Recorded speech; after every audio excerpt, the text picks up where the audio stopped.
Finally, I'll talk about the 10 causes that decrease your rizq, your wealth, and your quality of life. And the ulama, the scholars, have summed them up into 10 of them. Number 1, a person's rizq and sustenance is decreased and their quality of life is decreased if they are lazy dependent, like that boy who said, sustenance will come to me. Lazy dependent person will decrease your rizq and your quality of life. Number 2, Israf and Tabdir, which means extravagant spending, wasting, and mismanagement of resources.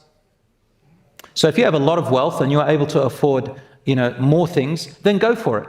But if you have less wealth and you want to buy the same thing as the wealthy person, then you are doing israf. You are extravagantly spending. So extravagantly spending is relative, within your affordability. Within your affordability. Wasting your money is when you spend it on haram things. When you spend it on haram things, it's called tabdir. Prophet ﷺ said, "Mubadhirun, inna al-mubadhirina kanu ikhwan al-shayateen." Those who waste their money on haram things are the brothers and sisters of the shaitan. And those who are musrifin, meaning that you overspend beyond your means, Allah says, inna Allah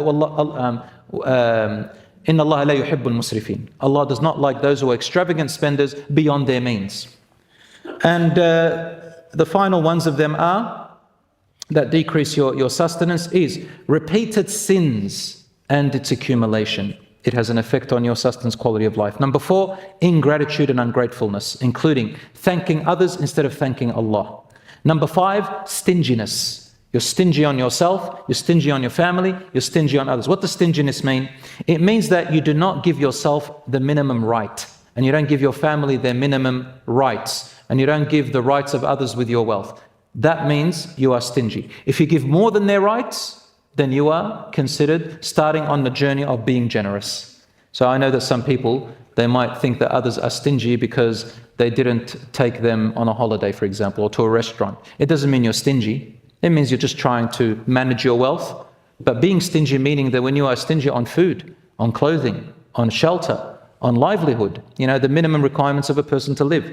Number 6 is relying on superstitious and delusional beliefs. These decrease your wealth. People like that go mentally crazy. They rely on superstitions, delusional beliefs, omens and signs to increase their wealth and their quality of life. Number 7, abandoning zakah.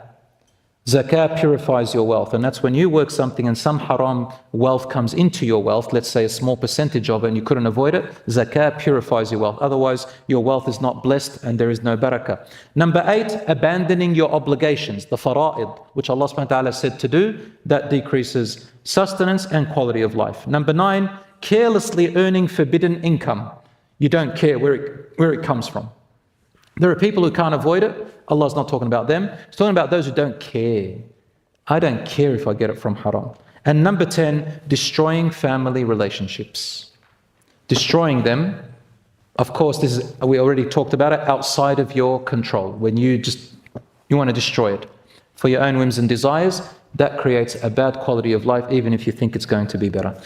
Last things I want to share with you, my brothers and sisters, is a few du'as, a few dhikrs that you can do, inshallah, that the our Sharia has taught us, the Prophet ﷺ taught us. It's also in the Quran. And I'll just say a few of them and conclude with a beautiful poem, if you don't mind. So one of the du'as that the Prophet ﷺ taught us to increase sustenance and quality of life is the following. I just chose the shortest ones.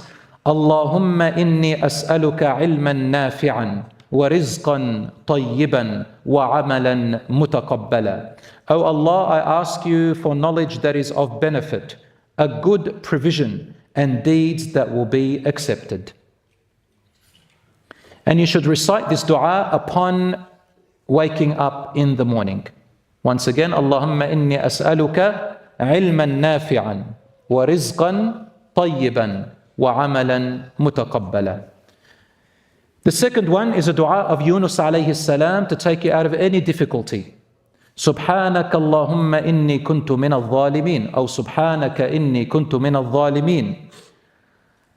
O Allah, you are so perfect, I am not. I have oppressed and wronged myself. Saying this dua will take you out of every hardship. The Prophet ﷺ said so. Another dua that you can say and dhikr is this. Allahumma inni a'udhu bika min al-faqri wal-qillati wal-dhilla.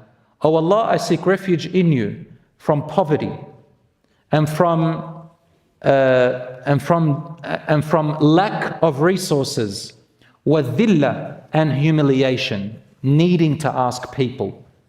وَأَعُوذُ بِكَ أَنْ أَظْلِمَ وَأَنْ أُظْلَمَ and I seek refuge in you, my Lord, from being an oppressor to others and from others oppressing me.